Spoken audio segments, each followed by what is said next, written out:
What's going on, everybody? I got a few fire videos lined up, and I kind of want to go over why a lot of people don't get remedy with remittance coupons. And it doesn't matter that you write UCC dash whatever the hell on it.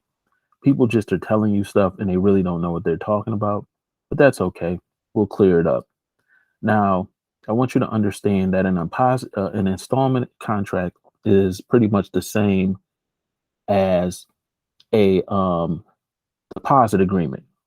Okay, when you're getting a so-called loan, which is not a loan, we all know that now. We know that we're not being lent money, and I've went over a video where I said almost 213,000 cases show that banks do not loan credit. So if they don't loan credit, we know they're not loaning you money. All they're doing is bookkeeping entries and accepting securities as abandoned property. Okay. So if you understand what an installment contract is, pretty much the same as a deposit agreement. Okay. When you create a so-called loan, what happens is since you don't settle it, the lender takes the loan and facilitates the servicing of the payments. And I'm going to explain to you how your payments do not actually pay down the loan. Your payments go as a pay it forward into an off balance payable and receivable account. Now, I'm not going to get into why in this video because that would be too long, and people know I don't really like to do videos longer than 20 minutes in the first place. Even though I should probably, unless I'm doing consultations. Okay, so we're going to go over what an installment contract is. An installment contract is a single contract that is completed by a series of performances, such as payments, performances of service, or delivery of goods rather than being performed at one time. Installment contracts can provide that installments are to be performed by either one or both parties. And this is the problem where most people don't understand is when you get a so-called installment contract, a so-called loan contract, a credit card application, you're the only person that has a performance. You're not telling the bank that they have to perform too. And this is why you're having a problem with a lot of these banks and a lot of these court cases, etc. Okay. For example, a contract could provide that a buyer would pay a lump sum for goods that would be delivered over a period of time, that a seller would deliver products but receive payment over a period of time, or that the seller would deliver products over a period of time and receive after each delivery. Installment contracts can be used in the sale of goods and are provided for in the Uniform Commercial Code 2-6112. Now, the goods are the contract. And let me tell you how I found this out. It's not the car, it's not the house. The goods are the contract. It's the proceeds in the contract. Those are the goods. And I found this out because I had a federal court case, and I don't show most of my cases, but I went into federal court. This is when I didn't know what I was doing. So I went into federal court and I filed a case, and I have to get the case overturned anyway because it went in front of a magistrate. But the magistrate dismissed my case. So I'm reading the case and I'm like, why are they not mentioning my car? Why are they not mentioning this? Why are they not mentioning that? Well, the car is not an asset to them. What's the asset is the negotiable instrument, the contracts, the proceed from the contracts. So this is what people don't understand when they're dealing through foreclosures, etc. That the court case is separate than your old loan. Okay, and I'll explain that to you. In this context, even if a contract contained a clause that each delivery is a separate contract, because that's pretty much what's going on. Each delivery or each statement is a separate contract. You see what I'm saying? Every time they send you a statement, they're sending you a separate contract. A single agreement for successive deliveries would still be considered an installment contract. The statute also provides that buyers can reject non-conforming installments in some circumstances. So you have to learn what a non-conforming installment is and what a conforming installment is. I'm going to leave that homework to you. So when we come back, you got a little more knowledge and you'll understand this video a lot better.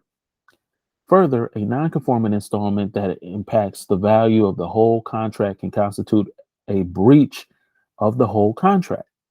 Installment contracts can also be used in the sale or lease of real estate as alternative to a mortgage. Okay. So an installment is like a lease agreement. So the same factors that have to be in an installment contract have to be on a lease agreement.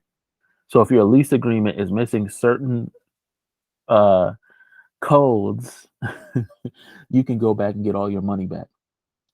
Meaning, if you've been paying rent for up to 5, 6 years for the same landlord, you can go back.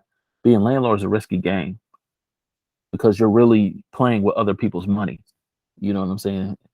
Sorry for the landlords, but I'm not. Anyway, as explained in Pennsylvania case Stillwater Lakes Civic Association Inc. versus Curritz or Cowritz, I'm probably butchering that. In this scenario, a buyer would pay a seller the agreed upon price of the tract of land over a set period of time. The buyer would take immediate possession and have the right to use the property, but would not gain legal title. So if somebody is telling you about securities, negotiable instruments and stuff, if they're not telling you about the difference between legal and equitable title, they're doing you a grave disservice because you need to understand there is legal title and there is equitable title until making the final payment of the seller to the seller. I'm sorry. And we'll discuss that on this video. So we're going to go into what a deposit contract is. And I'll tie this all in together for you. Okay.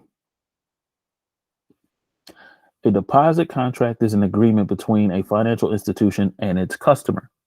Okay.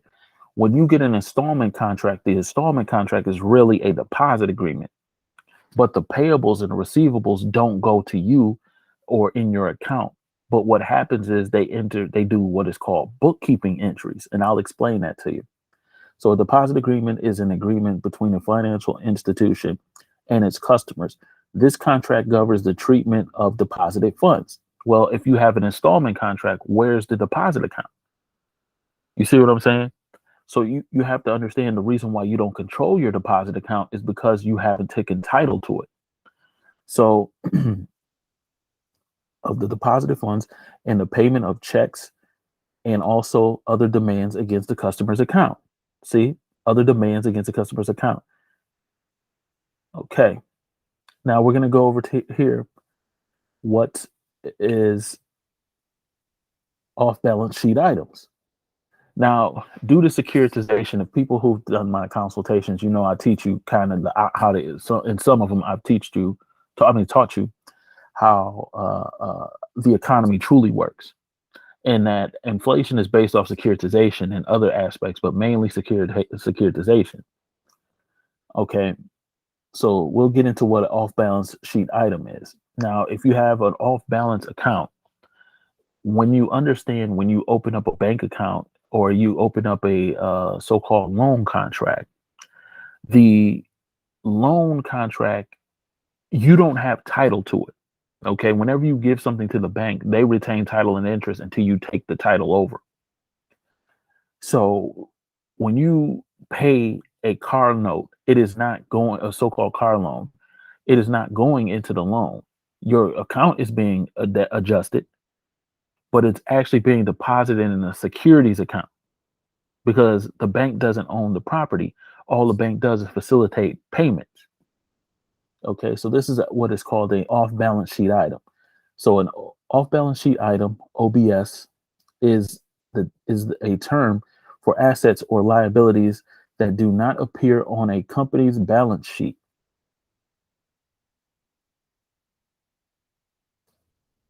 Although not recorded on the balance sheet, they are still assets and liabilities of the company.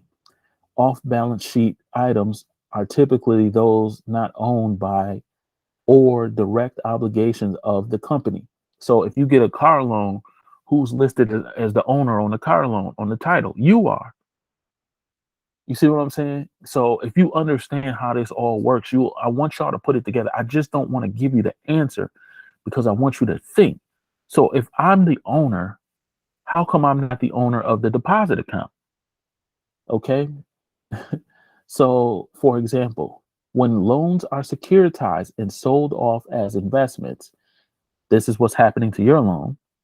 The secured debt is often kept off the bank's books prior to a change in accounting rules that brought the obligations relating to the most significant operating leases onto the balance sheet. An operating lease was one of the most common off balance items. Now, you might ask yourself, is this legal? Is this legal? Yes and no. Yes, it's legal because your account is considered abandoned property. So we're going to get into legal title.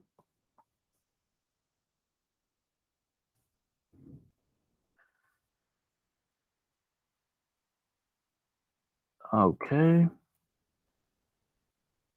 I should have set this all up, but I didn't.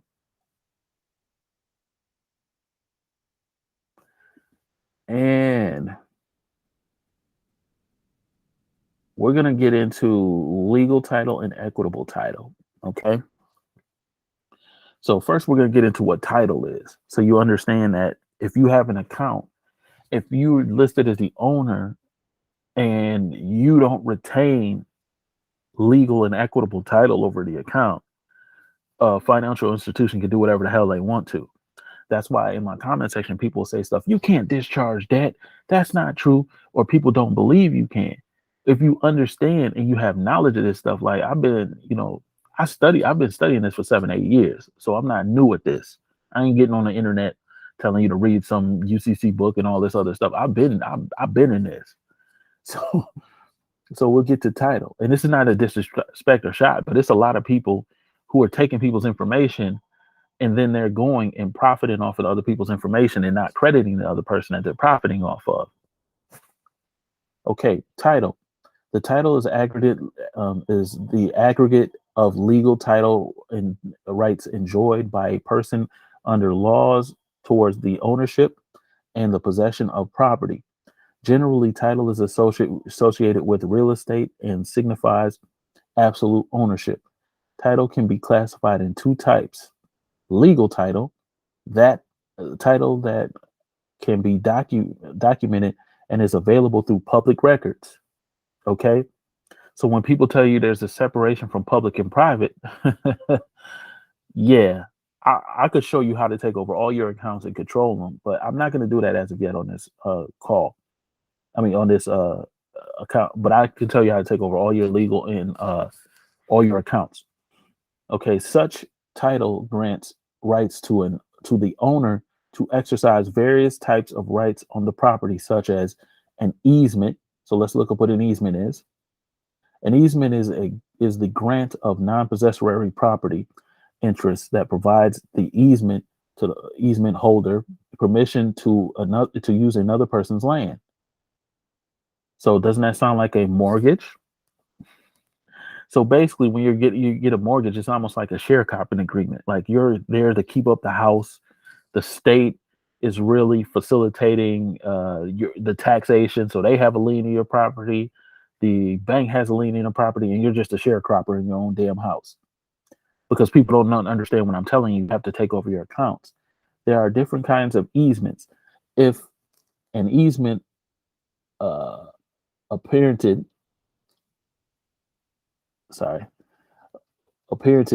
is granted, it involves two pieces of land. Where one serves as the servant tenement and bears the burden, and the other the dominant tenement.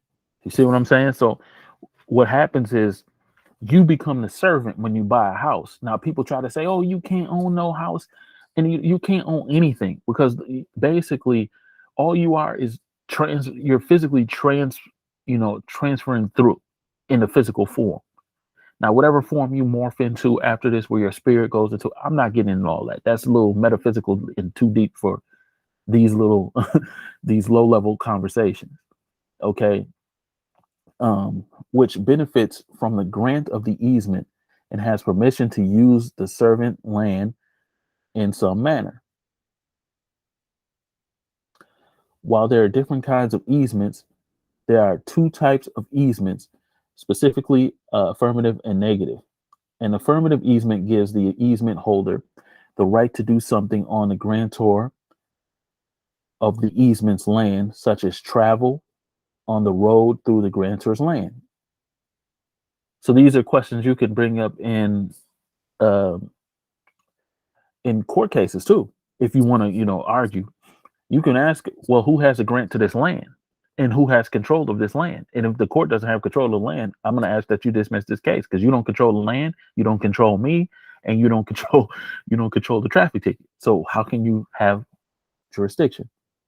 On the other hand, a negative easement allows the easement holder to prevent the grantor of the easement from doing something on their land that is lawful to them to do, such as building a structure that obscures light and scenic view.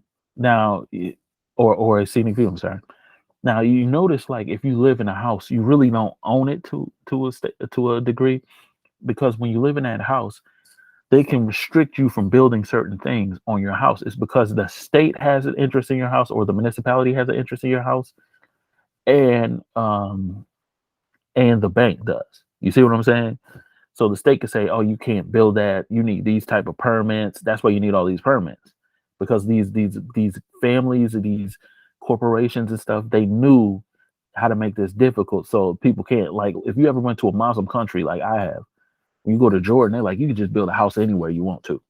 I was like, wow, that's how the Constitution used to be.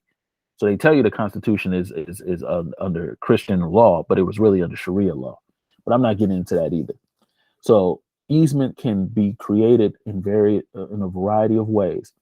They can be created by an express grant, by an implication, by necessary and adverse possession. Hint, hint. Easements are transferable and are transferred along the dominant tenement. The dominant tenement. Easement can be also terminated.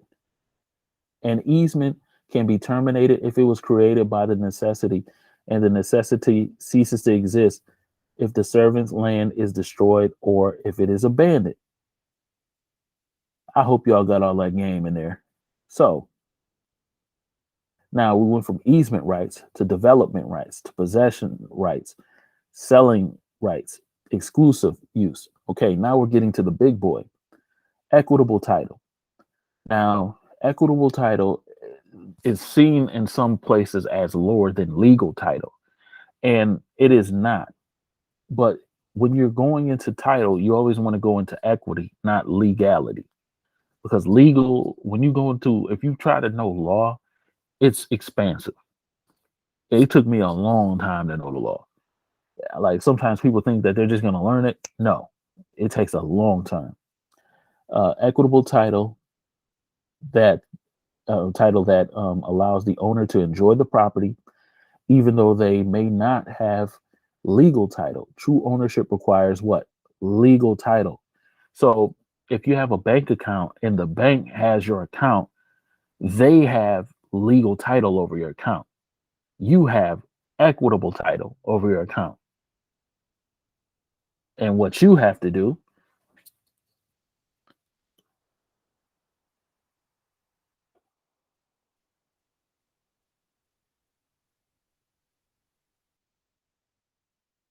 you have to understand what is called the merger doctrine.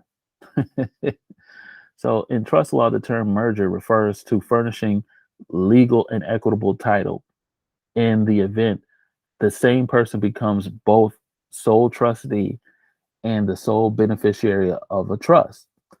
In such a case, the trust becomes deemed to have terminated, with the result of that the beneficiary owns the trust property outright. So on the internet, People will tell you all of these things about, you know, property. You can never own your property. You can own property, but you never really own anything in your life. Like if you own your car and somebody steals it off the street, strips the VIN number, puts a new VIN number on it, and drives it around, you pretty much are SOL. That's why you have insurance. But you really don't even need to pay insurance. But that's a different video. So the reason why the banks and all of these entities can tell you to jump and you say how high is because you do not understand what I just told you. So that's why people on the internet, they'll say you never own your own house. You're just a slave. You're a slave if you believe it. You can either be afraid of the system or learn how the system truly works. I'm out.